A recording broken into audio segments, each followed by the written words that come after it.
Satpam sudah diberikan legalitas menggunakan seragam sama dengan Polri. Seragamnya ini apakah sama kepangkatannya? Lalu siapa yang boleh menggunakan seragam tersebut? Ada batasan usia atau tidak? Ada persyaratan khusus atau tidak?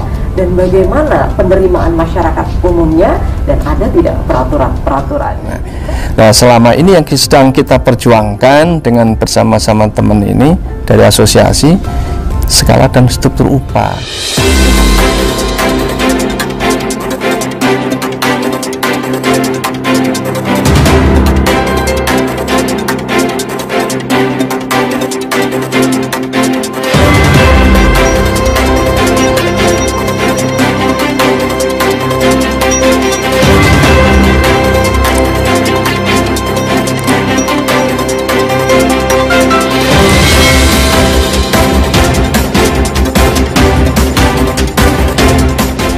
Tentang profesi Satpam, ada yang merasa malu untuk menjalani profesi tersebut, ada yang masih malu-malu, dan ada yang menghargai, dan ada yang terpaksa menjalani profesi Satpam. Anda tidak perlu malu lagi dengan profesi Satpam. Kenapa? Karena saat ini Satpam sudah diberikan legalitas menggunakan seragam sama dengan Polri. Seragamnya ini apakah sama kepangkatannya? Lalu siapa yang boleh menggunakan seragam tersebut? Ada batasan usia atau tidak? Ada persyaratan khusus atau tidak?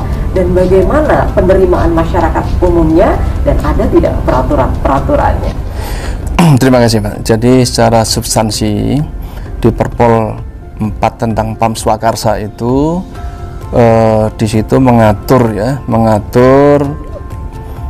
pengamanan atau kegiatan pengamanan yang didelegasikan kepada bentuk-bentuk pengamanan swakarsa itu untuk menjalankan atau mengamankan di lingkungan kerja masing-masing. Itu atas kesadaran, kemauan, dan kepentingan masyarakat itu sendiri.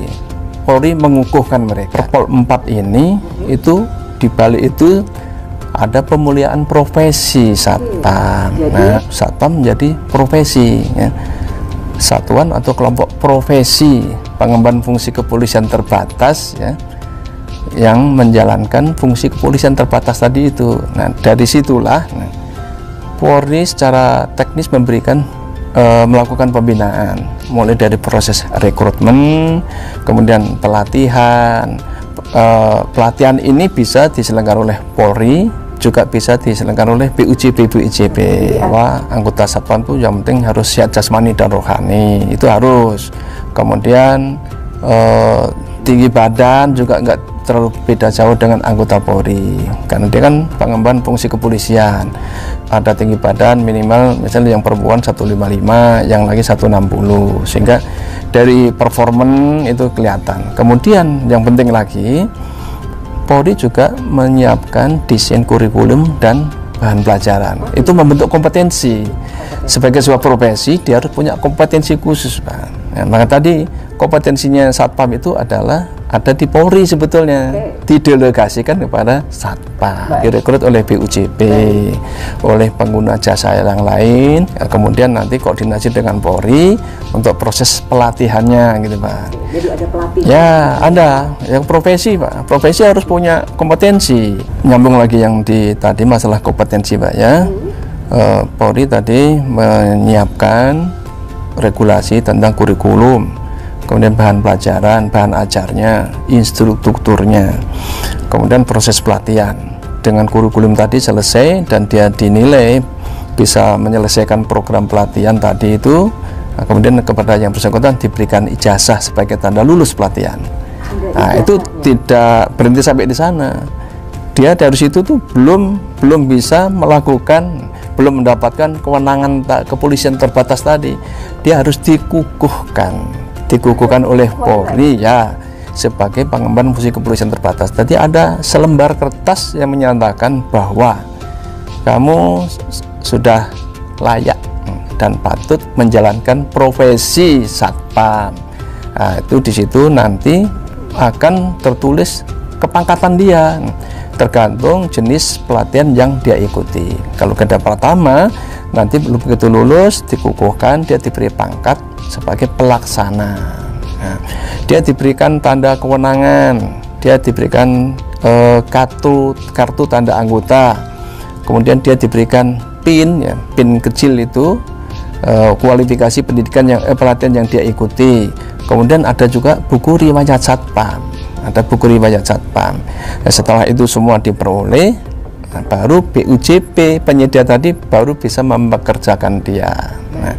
Nah, selama ini yang sedang kita perjuangkan dengan bersama-sama teman ini dari asosiasi, skala dan struktur upah kan sudah didiklat, sudah profesi, sudah pelatihan, sudah mendapatkan kewenangan, pelimpahan kewenangan tadi itu. Nah, sekarang mereka harus mendapatkan upah yang layak, upah yang sepadan dengan satu, kepangkatan dia, masa kerja dia, kemudian kalau dia sudah sertifikasi itu mestinya lebih, nanti dia masuk kelompok skala di struktur mana, termasuk kalau dia punya kecakapan khusus itu bisa mempercepat pola karirnya dia gitu. Nah, sehingga nanti akan berkorelasi kepada kompensasi yang dia peroleh gitu, seperti itu.